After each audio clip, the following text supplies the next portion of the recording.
Once hailed as the golden boy of Gold Rush, Parker Schnabel's rise to fame has now taken a shocking, tragic turn. The miner who transformed a college fund into a $13 million empire by age 24 is now serving life in prison.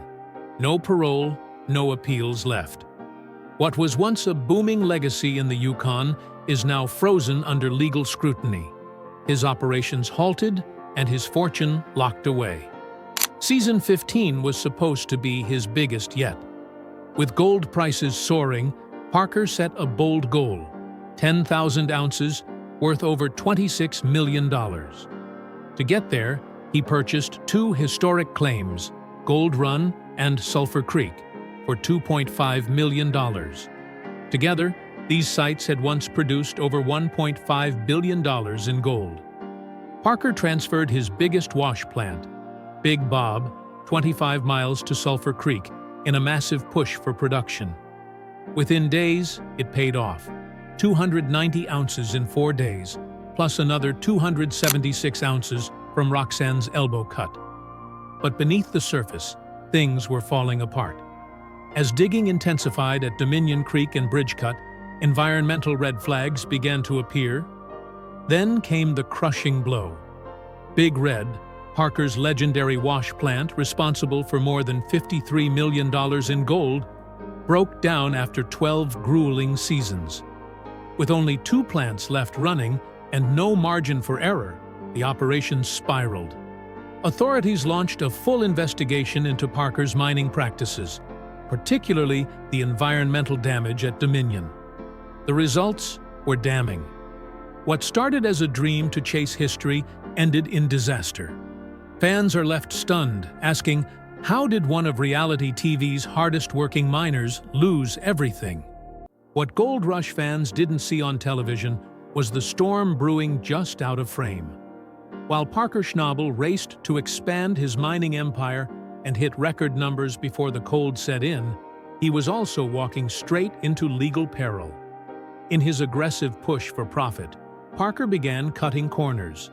He entered into hasty private contracts to secure neighboring claims, deals that conveniently bypassed crucial environmental reviews. The trouble started the moment his crew broke ground at Sulphur Creek. At first, the concerns seemed minor. There were murmurs about missing permits, disturbances to a federally protected waterway, and forgotten fuel tanks rusting beneath the soil. But answers weren't easy to come by, and the first signs of trouble, a delayed inspection, unannounced government site visits, quietly began stacking up. Few noticed, but the red flags were there. As Parker's team operated around the clock, moving mountains of gravel through ecologically sensitive zones, those warnings turned into legal warnings. Subpoenas followed. Then came the real blow. Federal prosecutors filed sweeping environmental charges against Parker. These weren't minor infractions, they were serious. Allegations included unauthorized dredging, destruction of protected waterways, and improper disposal of hazardous waste, all linked to the $2.5 million Sulphur Creek deal. Once investigators started digging deeper, the situation worsened. They uncovered missing documents, fast-tracked permit approvals, and worst of all, inspection reports allegedly falsified by subcontractors, reportedly under Parker's direct instruction.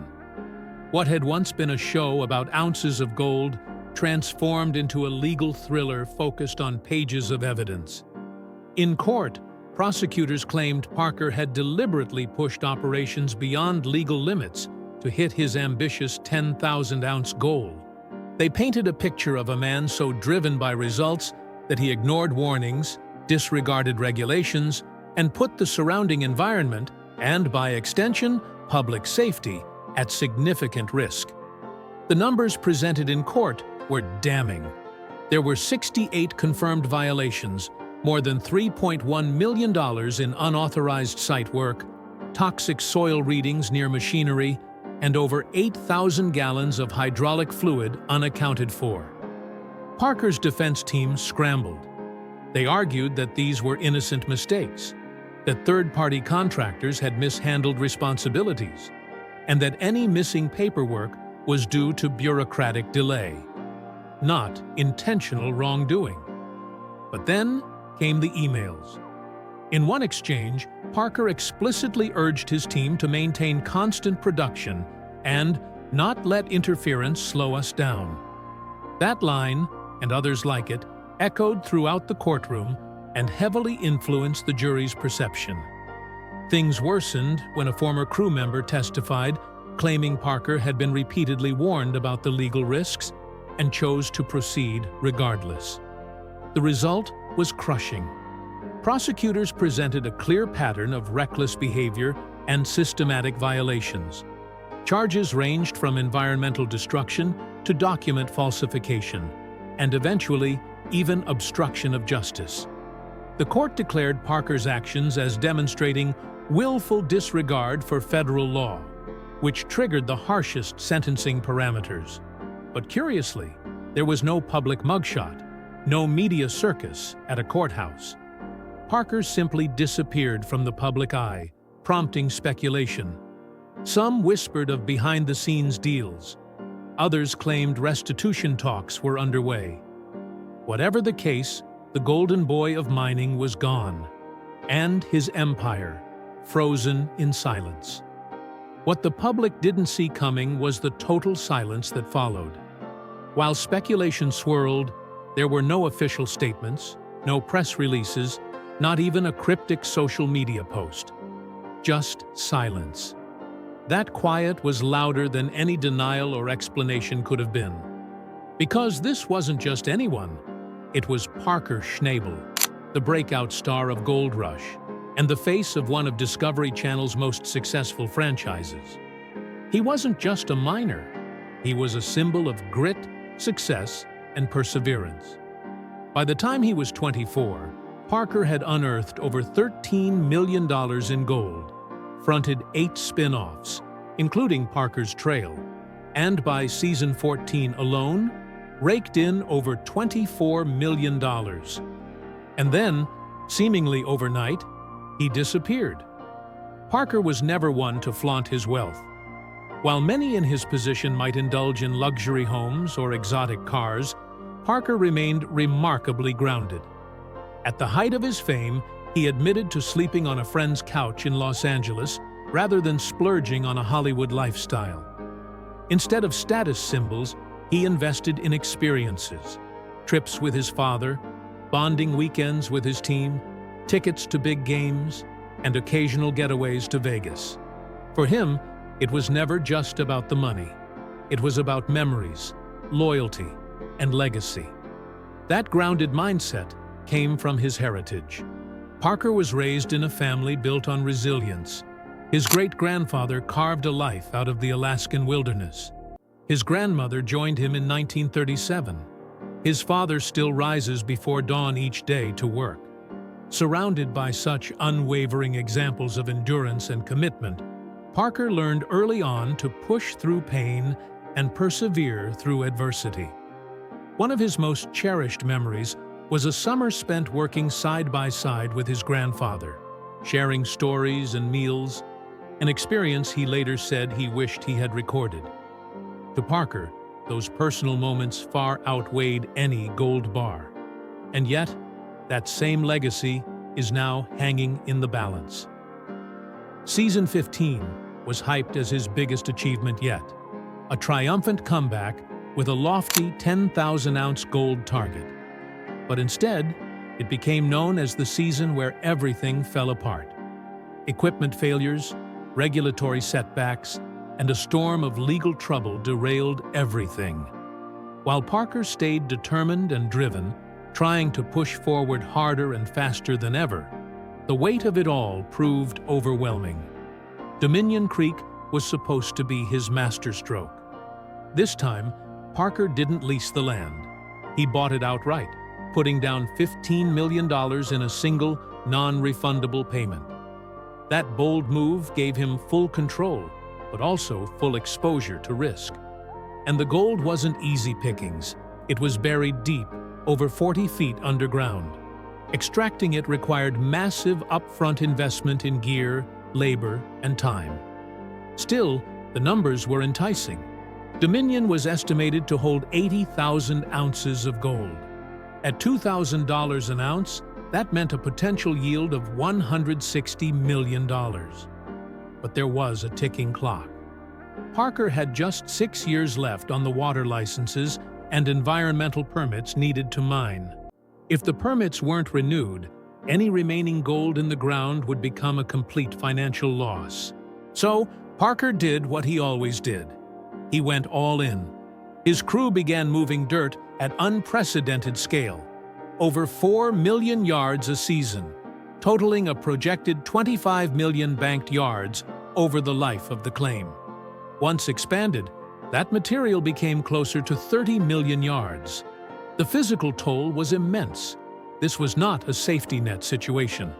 Delays meant dollars lost. Missed ounces meant irrecoverable value. Parker had no margin for error. He wasn't just betting on the land. He was betting on himself, his team, and their unrelenting work ethic. By now, the pressure had taken its toll. Rumors surfaced that Parker was in protective custody. Others speculated he was negotiating restitution in private. No one knew for sure. The only certainty was that something broke, perhaps not in his equipment, but in the man himself. For someone who built a career on perseverance, that silence was a devastating turn. Parker Schnabel didn't back down when the pressure rose. He doubled down. Instead of cutting losses, downsizing, or retreating, he expanded. He purchased more land, scaled his operations, and signed a major royalty agreement with Metallic Minerals, securing exclusive rights to mine a 12-kilometer stretch of Australia Creek.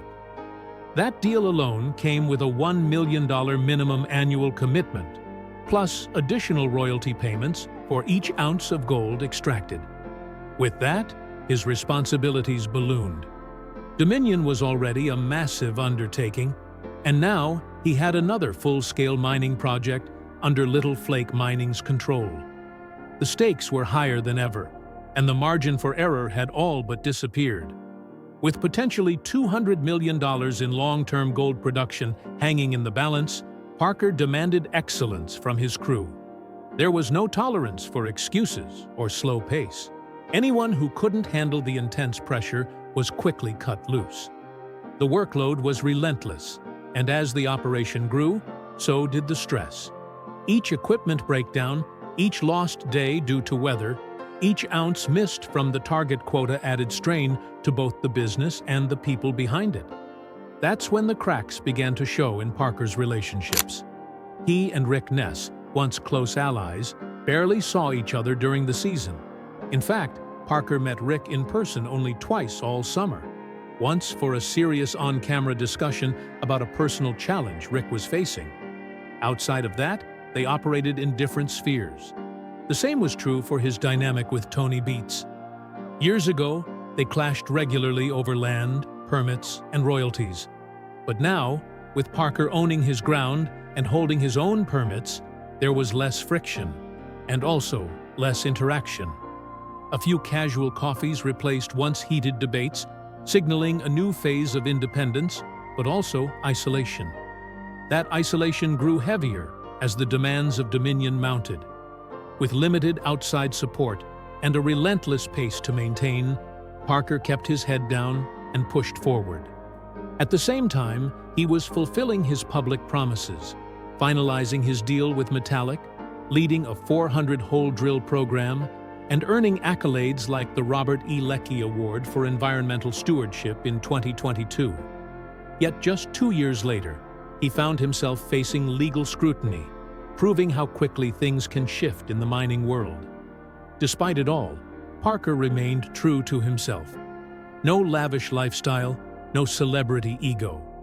He lived modestly, on friends' couches in LA, in Mexico, or in the Bahamas, always moving, always grinding. Some see that drive as inspiring. Others see it as the very thing that pushed him too far. By 2024, his estimated net worth sat around $8 to $10 million.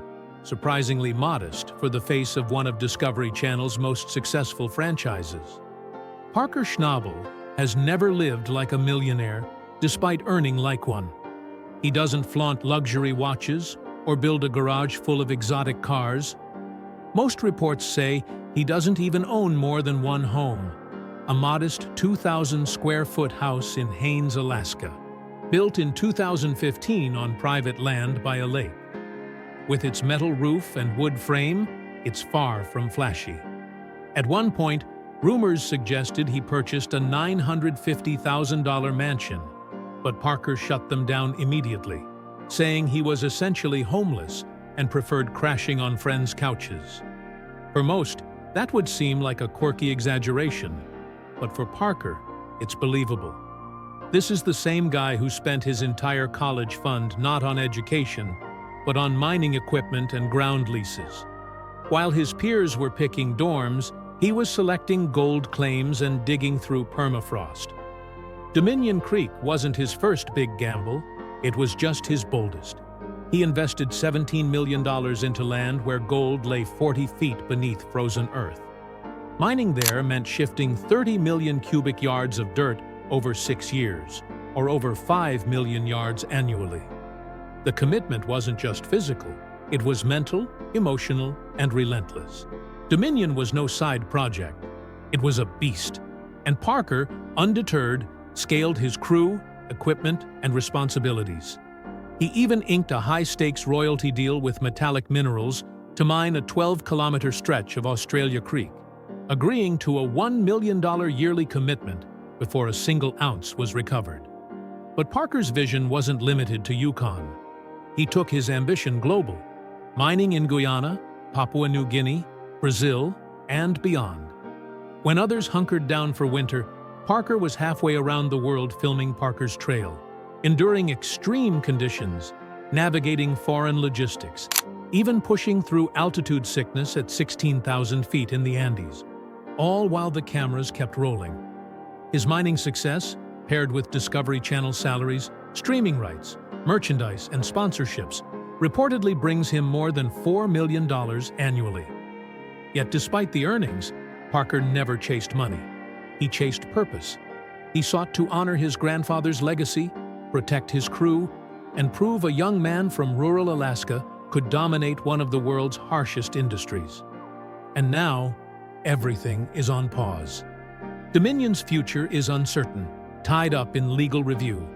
His royalty sites are quiet, and the momentum he built sits in limbo.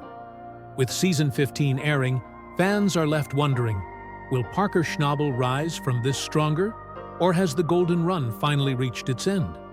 Don't forget to like, share, and subscribe for more updates and exciting content. Stay tuned and be part of the journey.